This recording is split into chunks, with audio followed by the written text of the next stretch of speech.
So I'm a sperm donor who just moved to Miami to help more recipients in the US, and I just got here a month ago, and I'm already going to go to Nepal soon. Now, you might wonder, hey Daniel, I thought you went to Florida so that you don't have to do these long, big trips anymore, and that was one of my plans. However, these recipients booked a cross-continental priority trip with me, which is basically when recipients need me soon in a whole different time zone and a whole different continent.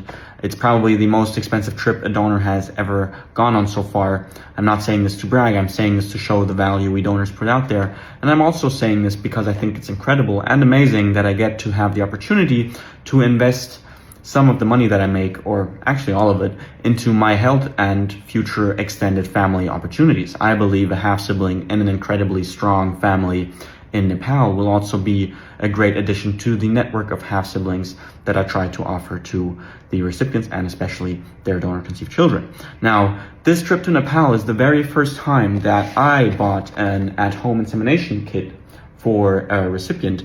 I got a fairly simple one from Amazon. Now I know that people like to upsell and sell fancy stuff and pretend like, oh, this one is better than the other.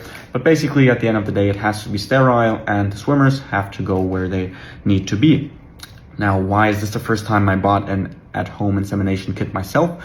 Because I want the recipients to usually choose what they use in order to do the insemination. I don't want to choose the size of syringe for them, and I don't want them to trust me with that intimate, with those intimate tools, which is why I usually have some cups myself, but most of the recipients, they bring the whole at-home insemination kit. This is the first time I was asked to buy the at-home insemination kit and a pre-seed lubricant, because they do not have this in Nepal. So I'm going to take it with me. I'm going to take you guys on this trip to Nepal as well. I hope, even though it is paid incredibly well, I do hope we are successful the very first time, because these trips are quite exhausting for me. But I also know that it's going to be an incredible adventure, a lot of new experiences for me, and a great addition to the network of half-siblings worldwide. I think that's probably one of the biggest, most impactful things I'm doing during my lifetime, is helping these future children, these future humans, be part of this huge and strong network of half-siblings that has not been done in any way like that before. There used to be like cousin networks, and there used to be like families in Europe, you know, planning out their cousin networks and stuff like that. But this is the first time a donor is doing it with a network of half-siblings. So I'm very, very excited about that. And I'm also excited to take you guys on this journey with me.